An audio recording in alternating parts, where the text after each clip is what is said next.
Hi, everybody. So, first, the reason I'm calling this Fitness One is because I had a friend from Oklahoma. And one day she was talking to me and she said, it took me 8 years to get out of Oklahoma. And I'm like, well, why? And she said, well, do you know what fixing to do it means? And I'm like, it means you're getting ready to do it. She goes, no, it means you're getting ready to get ready to do it. So, that's what we're doing with fitness. We're getting ready to get ready. It's a very useful concept if you have chronic illness. So, first of all, I want to talk about the classic idea of exercise. Exercise is about daily workouts, it's about working out for an hour.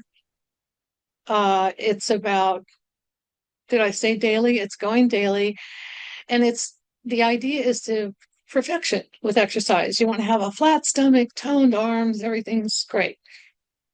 So the first thing you crash into with chronic illness is this no longer applies because you're just not capable of doing that. But yet it's very important to be fit. So this is again my story, my experience, my research on how I solve this rather significant problem. So it started back in 2000 when I was presented with a chronic illness handbook. Well, it was for chronic fatigue syndrome, but it was this big handbook. And it talked about being fit and how important that was. And it said the way you have to do it is you have to do it in very small increments, like start with 5 minutes and you work your way up. So I did that. And after a period of time, I was able to walk 3 miles. Well, I was really happy about that. And then I got a flare up. And 6 weeks later, I was right back to where I started. And I had just finished taking a mandatory therapy that was required at the clinic I was going to, behavioral therapy, which, in order to cope with chronic illness, taught you that you have to move away from the idea of setting goals and working hard and meeting them to the idea of being an experiential person, where you're sort of in the flow of things. So this whole method was not in the flow of anything. To me, it was taking me right back to that, like, I got to work and make this goal, and then I'm going to get knocked down, and then I'm going to go do it again. No. So, but I did have the idea of small increments. So the second thing that happened is that I joined a triathlon team, and I did that because I was trying to redefine what it meant. Like, if you're not someone who exercises, what can you be? And I kind of looked at the definition of athlete. It's someone who makes a commitment and has passion and dedication. And so I knew I didn't fit the regular type of athlete, but I wanted to explore that a little bit. So I joined this triathlon team with no idea at all that I was going to be participating, but just to be with fit people, athletic people. And this was sponsored by a big organization and they had coaches. So I was really interested in what the coaches had to say.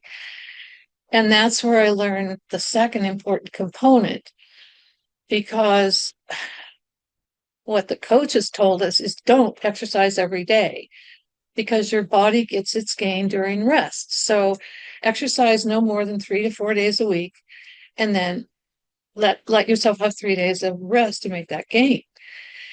And I was like, okay, that's workable. I can do that. So I could dispense with the whole idea of like, it has to be every day. And by the way, I did have a role in a team. I babysat the bicycles where everybody went swimming. So I did have a function. And then the third thing I learned was that, so I had the concept, but I still didn't know how this was all going to work. And so I just started reading and researching. And it took a long time because you don't know exactly where the answer is that you're looking for, or even necessarily what it is. But finally, I read this article about the 1976 Olympics. And I remember those Olympics, and the Russians won tons of medals. So many, in fact, that there was a whole lot of suspicion about how they got these awesome results all of a sudden. And it turned out that they used something, and I'm going to say a word that I don't like, but it's visualizing. And I don't like the word visualizing because I think it can trigger some people. It's like, what is that airy fairy? You know what?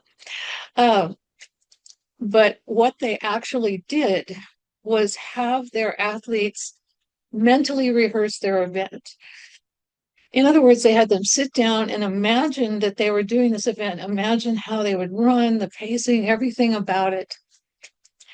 And they divided the team into 4 groups to see which combination of visualizing and actual physical training worked best. And it was the group who did 75% visualization and 25% exercise. And I was like, oh, that's the answer right there. I can do that. I can do 25% of the work and get 100% of the results. That's a pretty great thing.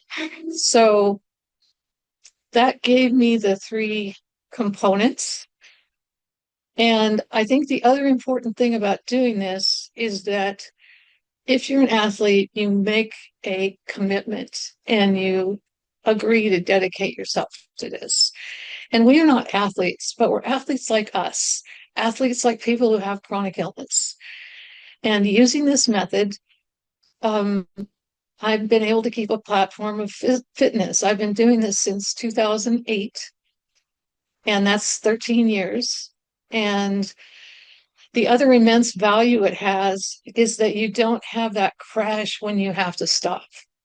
It's easy to come back to this kind of program because it's simple, it doesn't require a lot of reprocessing and rethinking, and it really works well for me. And when I go out, people see me as healthy, and I'm not.